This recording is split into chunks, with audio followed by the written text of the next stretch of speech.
What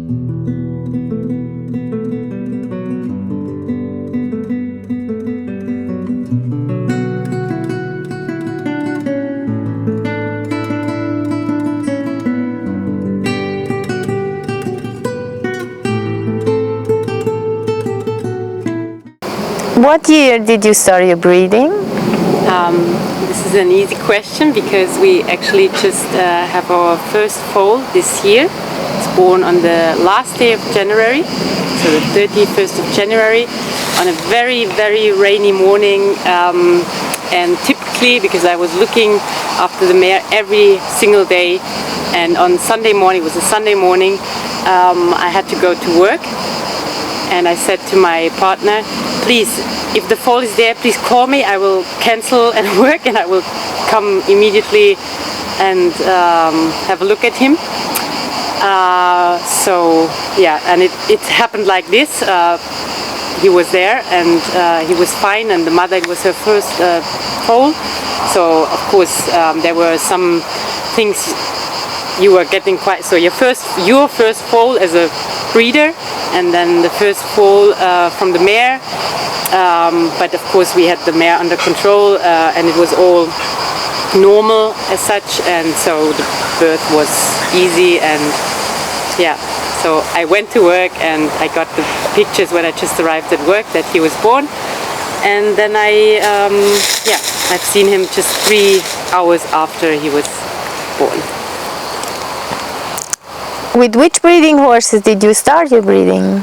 So our first foal is from our first mare that we already bought when she was in foal, and she's her name is Helen, and she's a Duarte Teixeira stud, which is, I'm also Teixeira, but Teixeira is a very common name in Portugal. So I don't know if we are from the same origin, Teixeira family, or not, but actually it was a coincidence. So we wanted to have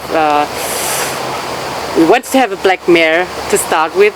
This was one criteria, and there were not many possibilities to get one. So we've seen her and we've liked her, and so we grabbed the deal and we bought her. And it was a little bit like a surprise egg, because we had the information about the stallion, but yeah, we didn't have any real proof if she will have that foal of that stallion, but yeah, she has, and we are quite happy about our choice. Yeah. Why did you choose this breeding line? Why the Teixeira? Only because of the name? No, it was as I said before, it was not. It was coincidence, the name, and yeah, and we didn't had really that intention to breed. It was more. It all came quite naturally. I mean, we only came to Portugal 3 years ago. We were in Italy before. We had Maremmano horses. That's why, and this is the Maremmano dog. It's our big love besides the Lusitano horse. We love these dogs. They are shepherd dogs, and yeah, and in Italy they have also a horse breed which is called Maremmano, like the dog is called. And we had two mares, two Maremmano mares, and we had our first foal there.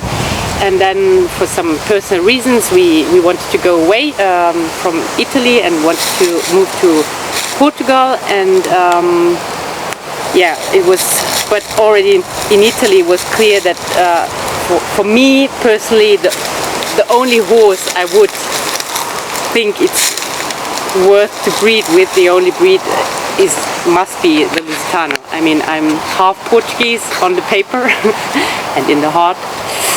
My mother is German and my father is a Portuguese who went to Germany 45 years ago. So I never lost the connection to Portugal, but yeah, I also, when you would have asked me when I was 20 years old if I could imagine ever to move to Portugal and to live with horses or to have my own Lusitano horses, I would have said, yeah, maybe the part with the Lusitano horse, yes, but not in Portugal, because I didn't have a very tight connection to my other home country for several reasons, and it only came then about 10 years later. So in my early 30s, I started to have more connection to the people and to my family and to the horses of Portugal. Yeah. Where is your breeding located? We are actually located between the city of Santarém and the coast of the Silver Coast. So we are we have two places. So we have our guest house near Rio Maior, which is in the middle between the sea and Santarém. So it's 1 hour from the airport, from Lisbon airport, 1 hour north, and we have their guest rental, a holiday house where you can make holidays. And I bought my first Lusitano stallion and put him there because the place is called Quinta Lusitanos, so I gave that place the name, so I had to have the horses there. So this was all, of course, a plan that I had. So yeah, and then I bought my first Lusitano stallion, which is not a stallion anymore, but he's there. And we have then in 2020 we've bought another property, which is actually where we are at the moment. We call it our little Alentejo because it has these beautiful cork trees, and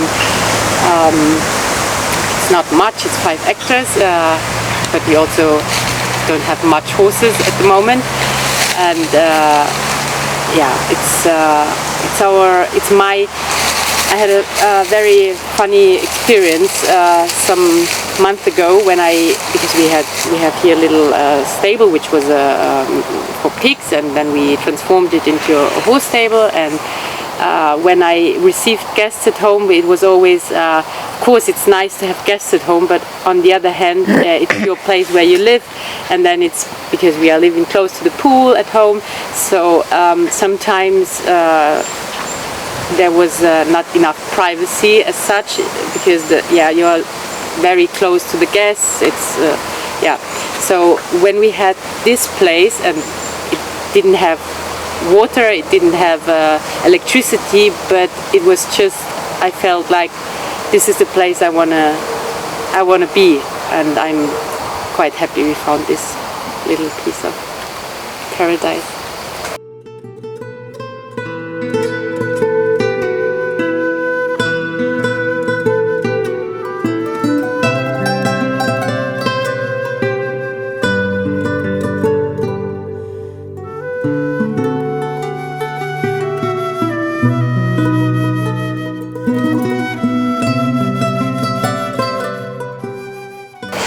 How do you handle the training of your horses?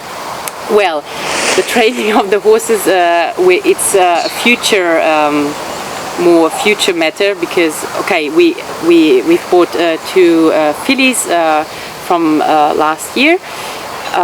So of course they had some handling over the winter. They are with us since last year in November, and they had a daily handling of feeding twice a day, of putting the head collar on, of just walking with them, picking up the hooves, and simple things that it's very practical if the foal already knows what we call in Germany the foal ABC. It's very good to start early with that, but then we didn't have a horse in training. I mean, we have a stallion, but he's in training with a professional rider. So we don't have at home, we don't have horses in training as such, as riding horses. That's a future thing. Yeah. And what do you find so fascinating about the Lusitanos? Yeah, well, this is an easy and difficult question, no? Because as the Lusitano itself is such a versatile horse. I mean, he can just do everything. I don't know what he can't do, or what you can't do with the Lusitano horse, because you can have him in dressage, you can have him in jumping, you can have him in cross country, and then you can have him for people or can do therapy things with him, because he has a very kind temper. Attelaging, I don't know, carriage, what do you use in English? Yeah, attelaging. And I think he's just,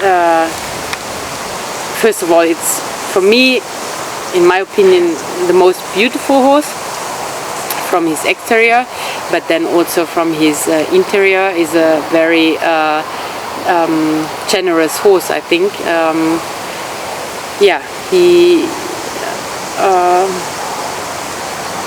And he's just noble also from his character, and forgives a lot of mistakes. If you are not really a pro and you don't know maybe enough, he will not. Lusitano horse will not take any advantage of that. I think he's just a noble, beautiful, very versatile, and very unique horse, I think. And very traditional, of course, a horse that has a long tradition, and is probably, because of that, it's also quite tough and rustic horse, which makes life much easier as a breeder, I think. Yeah. Yes, thank you.